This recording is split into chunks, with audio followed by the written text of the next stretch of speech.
श्री गणेशाय नमः। आज हम सुनेंगे बुधवार व्रत की पौराणिक कथाएं।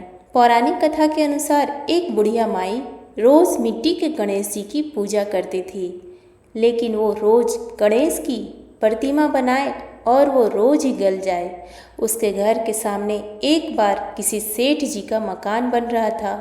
बुढ़िया माई ने मकान बनाने वाला कारीगरों से बोला, भाई मेरे मिट्टी के बनाए गणेश जी रोज गल जाते हैं, आप मुझे पूजा के लिए पत्थर से एक गणेश जी बना दो, आपकी कृपा होगी। मकान बनाने वाला कारीगर बोला, माई जितनी देर में हम तुम्हारे लिए गणेश जी बनाएंगे उतनी देर में हम दीवार पूरी कर देंगे।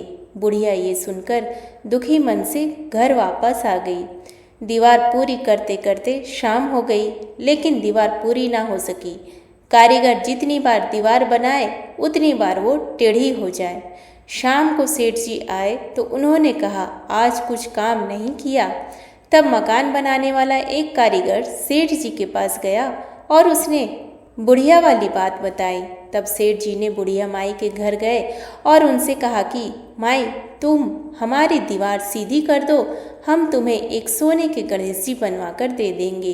गणेश जी ये सुनते ही सेठ जी की दीवार सीधी कर दी। सेठ जी ने बुढ़िया को सोने का गणेश जी बनवा कर दिया। हे विनायक जी महाराज, जैसे आपने सेठ जी की दीवार सीधी करी वैसे ही हमारे भी सभी कार्य सीधे करना। प्रेम से बोलिए गणपति बप्पा की जय। अब सुनिए आगे की कथा। एक समय की बात है, समतापुर नगर में मधुसूदन नाम का एक व्यक्ति रहता था। उसका विवाह पास के ही नगर बलरामपुर की रहने वाली संगीता से संपन्न हुआ। वह दिखने में सुंदर और सुशील था। एक दिन मधुसूदन अपनी पत्नी को लाने के लिए ससुराल पहुंचा। वह उसी दिन अपनी पत्नी को विदा करने की जिद पर अड़ रहा, लेकिन उस दिन बुधवार था। पत्नी के घर वाले समझाने लगे कि बुधवार के दिन यात्रा करना अशुभ होता है, पर वह नहीं माना। संगीता के घर वालों को उसे बुधवार के दिन ही विदा करना पड़ा। इस तरह वे दोनों बैलगाड़ी में बैठकर जाने लगे। कुछ दूरी तय करने के बाद रास्ते में बैलगाड़ी का एक पहिया टूट गया।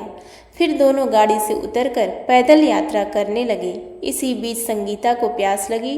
तभी मधुसूदन पानी लेने गया। जब वह पानी लेकर लौटा तो हैरान रह गया। उसने देखा कि उसकी पत्नी के साथ उसका कोई हमशक्ल बैठा है। पास जाकर उसने हमशक्ल से पूछा कि कौन हो।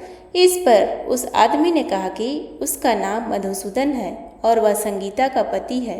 इस पर मधुसूदन भड़क गया और बोला कि ये झूठ है, असली मधुसूदन तो मैं हूँ। मैं संगीता के लिए पानी लेने गया था। इस पर हमशक्ल ने कहा कि वह तो पानी लाकर संगीता को पिला भी दिया।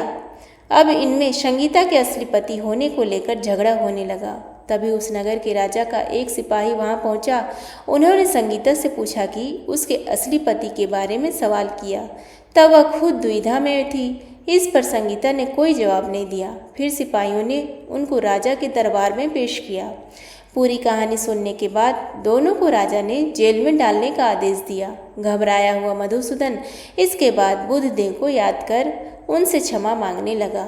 इसके बाद वहां आकाशवाणी हुई कि मधुसूदन, तुमने संगीता के घर वालों की बात नहीं मानी और बुधवार को यात्रा किया। तुम्हारे इस अड़ियल बर्ताव से भगवान बुद्धदेव काफी नाराज है। उन्होंने ही ऐसी दुविधा पैदा की है। तब मधुसूदन ने नम्र आवाज में कहा कि हे महाराज, उससे बड़ी गलती हो गई। वह आज के बाद से कभी भी बुधवार को यात्रा नहीं करेगा और हमेशा बुधवार के दिन व्रत भी रखेगा। क्षमा मांगने पर बुद्धदेव का क्रोध शांत हो गया। भगवान ने फिर मधुसूदन को क्षमा कर दिया। राजा के दरबार में मौजूद उसका हमशक्ल भी गायब हो गया। बुद्धदेव की कृपा से राजा ने फिर मधुसूदन और संगीता को विदा कर दिया। राजमहल से जैसे ही वे आगे बढ़े तो रास्ते में बैलगाड़ी भी सही सलामत मिल गई। दोनों एक साथ खुशी खुशी अपने नगर लौट आए। इसके बाद से वे हर बुधवार का व्रत रखने लगे। उनका जीवन सरल और सुखमय हो गया। उनके कामकाज भी उन्नति हुई। एक अन्य कथा के अनुसार एक बुढ़िया थी। वह बहुत ही गरीब और दृष्टिहीन थी। उसके एक बेटा और बहू थे। वह बुढ़िया सदैव गणेश जी की पूजा किया करती थी। एक दिन गणेश जी प्रकट होकर उस बुढ़िया से बोले, बुढ़िया माँ, तू जो चाहे सो मांग ले। बुढ़िया बोली, मुझसे तो मांगना नहीं आता, कैसे और क्या मांगूं। तब गणेश जी बोले, अपने बहू बेटे से पूछ कर मांग ले। तब बुढ़िया ने अपने बेटे से कहा। गणेश जी कहते हैं, तू कुछ मांग ले, बता मैं क्या मांगू। पुत्र ने कहा, माँ तू धन मांग ले। बहू से पूछा तो बहू ने कहा, नाती मांग ले।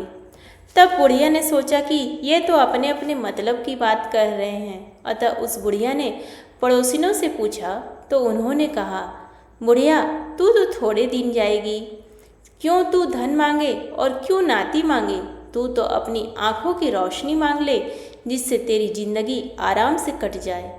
इस पर बुढ़िया बोली, यदि आप प्रसन्न हैं तो मुझे 9 करोड़ की माया दे, निरोगी काया दे, अमर सुहाग दे, आंखों की रोशनी दे, नाती दे, पोता दे और सब परिवार को सुख दे और अंत में मोक्ष दे।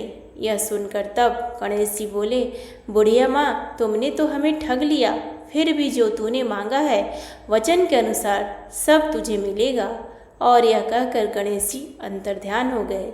उस बुढ़िया माँ ने जो कुछ मांगा वह सब कुछ मिल गया। हे गणेश जी महाराज, जैसे तुमने उस बुढ़िया माँ को सब कुछ दिया वैसे ही सबको देना। अब सुनिए बुद्ध देव की आरती। जय श्री बुद्ध देवा स्वामी, जय श्री बुद्ध देवा, छोटे बड़े सभी नर नारी करे तेरी सेवा।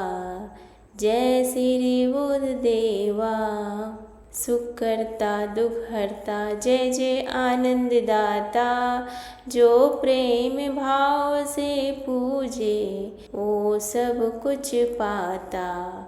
जय श्री बुद्ध देवा। सिंह आपका वाहन है, ज्योति सबसे न्यारी, शरणागत प्रतिपालक, शरणागत प्रतिपालक हो भक्तन के हितकारी। ओम जय श्री बुद्ध देवा। तुम हो दीन दयाल दयानिधि, भवबंधन हारी, वेद पुराण बखानत, तुम हो भय पातक हारी। ओम जय श्री बुद्ध देवा। सदगिरस्त हृदय में बुद्ध राजा तेरा ध्यान धरे, जग के सब नर नारी व्रत और पूजा पाठ करे। ओम जय श्री बुद्ध देवा। विश्व चराचर पालक, कृपा सिंधु शुभ करता, सकल मनोरथ पूर्ण करता, सकल मनोरथ पूर्ण करता, भव बंधन हरता। ओम जय श्री बुद्ध देवा। श्री बुद्ध देव की आरती जो प्रेम सहित गावे, सब संकट मिटाए। ओम जय श्री बुद्ध देवा। प्रेम से बोलिए बुद्ध देवता की जय।